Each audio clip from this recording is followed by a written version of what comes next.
What up, D-League? Welcome back. 3 weeks long and 3 weeks strong.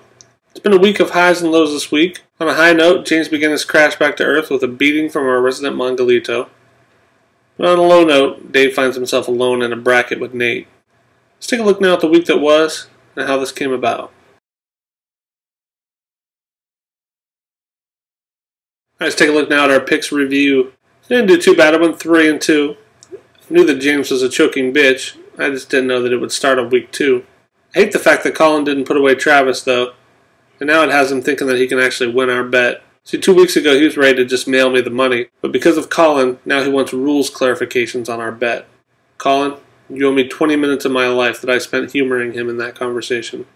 It's time now to take a look at our trades and waivers.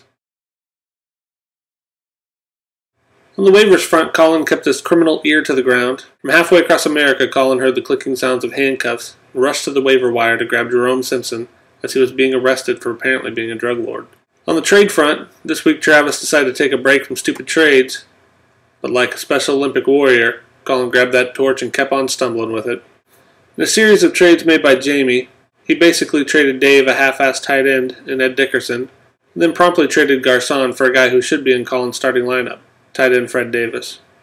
With a little bit of luck, though, Colin should be able to start Indianapolis' number 4 wide receiver in 2012, so that'll be pretty sweet.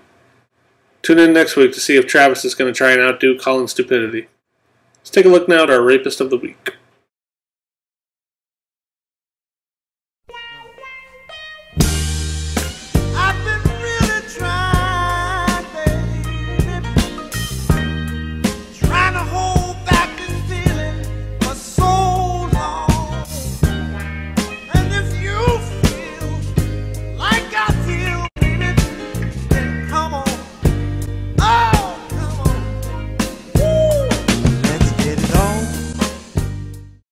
What has 2 thumbs and brings the rape?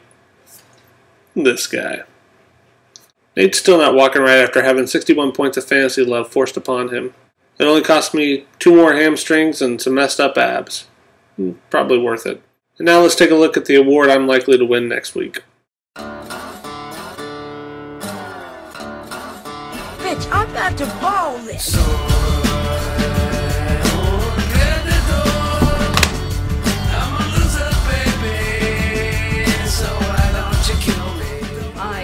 IQ of 48, and am what some people call mentally retarded.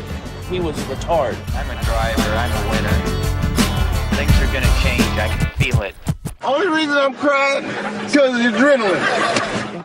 Antonio Gates didn't score a point, which kept Colin's hopes alive until he watched the leader of his team walk off the field pointing at the scoreboard, and his and Colin's team lost a matchup that they should have won.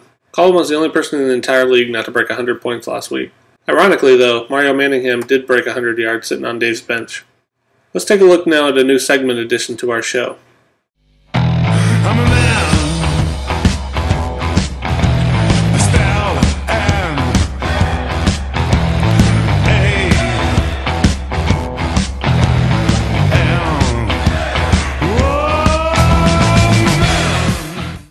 The first genius poll posted by our champ this week was who should be this week's loser of the week. Lucky for James, I'd decide that shit. There is no denying that James won this poll, though. And has cupcake all over his face in his long fall back to reality.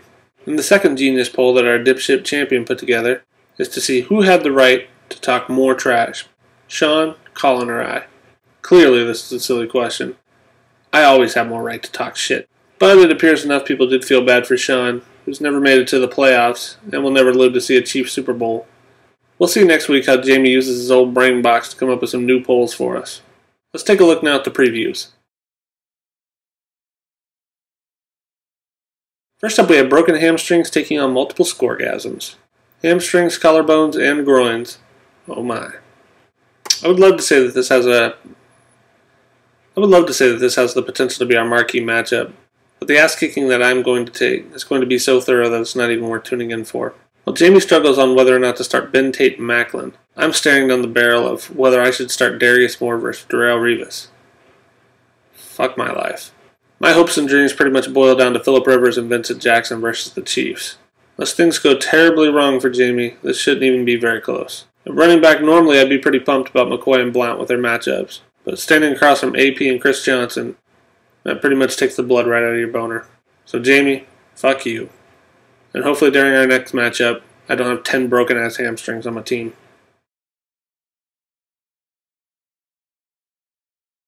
Next up, we have Rainbow Warriors taking on Pwned. To go with Colin's Toilet Bowl name, we have the Toilet Bowl matchup of the week.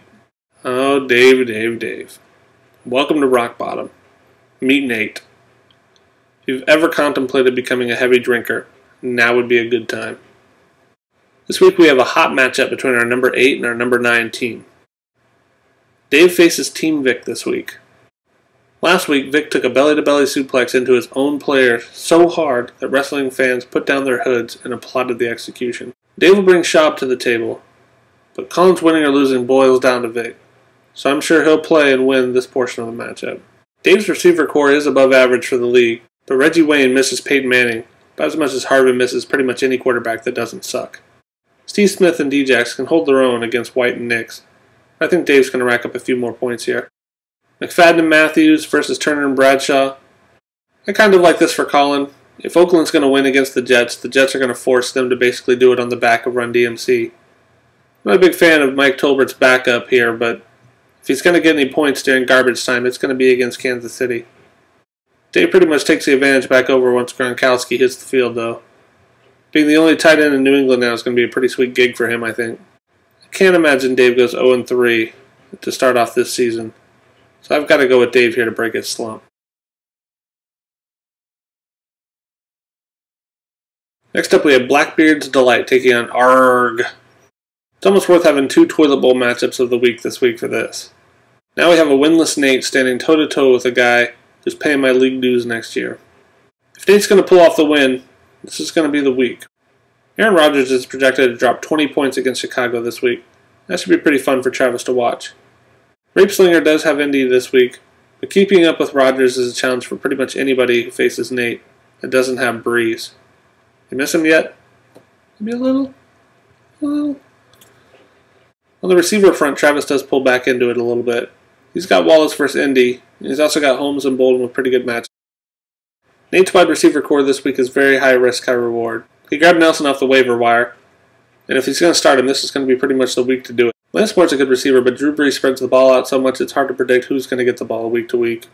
Lloyd has Tennessee this week, which would be sweet if Denver didn't suck. At running back, though, the pendulum swings back the other way a little bit. Green gets Oakland in their terrible tackling, and Fred Jackson, he is just on fire lately. Those guys are taking on Boom and Bust, Hightower, and Javid Best. We'll see this week if Halu's touches increase a little bit more. And the question with every week is, can Best stay healthy for another week? It's a tough thing to say, but I actually like Nate's stability at running back this week. Nate probably needs to get off the sinking Selleck ship, though. Luckily this week I don't think Selleck's going to hold him back enough to matter. In the end, I think both of our winless teams step it up and get their first wins this week.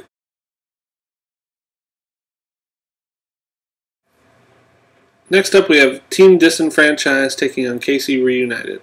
Welcome to our marquee matchup of the week. James is on his way down and bumping into Sean on his way up. But they're both ranked high enough right now and have enough boom and bust capability throughout their team to make this a pretty interesting matchup. This week, Tom Brady and his awesome arm is taking on Wolverine and his magical healing lung. Brady's projected to score 10 more points than Romo, for pretty good reason. Unfortunately, Brady's about to deliver the Bills a reality check. Sean just has to hope that it's not to Wes Welker and it's more to Deion Branch. After reading the reports this week out of the Bills, it blows me away that Stevie Johnson's actually playing this week. But Sean's got him in the lineup, so do the Bills. Sean just has to hope it's for more than just a decoy, though. In Sean's lineup, AJ Green's making his first start for the season. Sean's finally realizing he gave up Cam Newton for the paperweight that is Plaxico Burress. Plax is getting about as much separation from dudes on the field as he did in prison. And James Lee has clung to Dexter McCluster just so at some point in the season he could try and be cute and do what he's doing this week, starting a shitty running back as a shitty wide receiver. I wonder if James gives up on this idea as fast as the Chiefs are going to give up on the run game this week. Sean keeps his advantage alive, though, when it gets to the running backs. His running backs have great matchups this week. Not that Tolbert versus Kansas City or Gore versus Cincinnati is really that bad of a matchup. It's just not enough to keep up with Sean's running backs, though. Sean's still clinging to this Dallas Clark experiment, though. He got bailed out last week by a touchdown, but I don't think that's going to happen against Pittsburgh. Luckily, Sean's got enough edges throughout this match, though, to make it not really matter. Sean's going to keep James' downward spiral alive. I got a spoiler alert for you. Next week, he's got Jamie. So, hopefully Nate can catch him when he lands on the bottom. Next up, we have Seppuku taking on Mavericks. I hope Adam oiled up his chastity belt, because we may be on Rapist of the Week alert with Dan coming to town to take on this Mongolito. Both of their quarterbacks are pretty even this week, so it's still amazing to me that Stafford's not hurt. I'll give the slight edge to Ryan, though, because he's probably going to have to sling the ball more against Tampa Bay than Stafford's going to have to. Wide receiver, though, as it often does, it starts to get a little ugly here. Des Bryant's looking questionable. No big deal. Dan will just put in Kenny Britt. Backing up Britt's going to be Fitz and CJ. I'm just glad that Adam was able to convince Bo, Sims Walker, and Jordy fucking Nelson to at least show up to this match. At running back, though, Adam does start to put up a little bit more of a fight. MJD has a great matchup this week. Denzel Williams actually has a pretty decent one as well. Hills and Forte should be able to reduce the gap, though, enough to let their receivers do the work. Wooden's actually probably going to have a decent week this week since he's the only working fucking receiver in Dallas. And I'd love to say that Adam has what it takes here, but unfortunately he doesn't, and Dan's going to continue his march to the playoffs. Wrap it up. Wrap that shit up, B. Alright, that's going to do it for us this week. Good luck on your games this week, guys. Travis, please mail me my $50. Jamie, if you get some time, please go play in some traffic.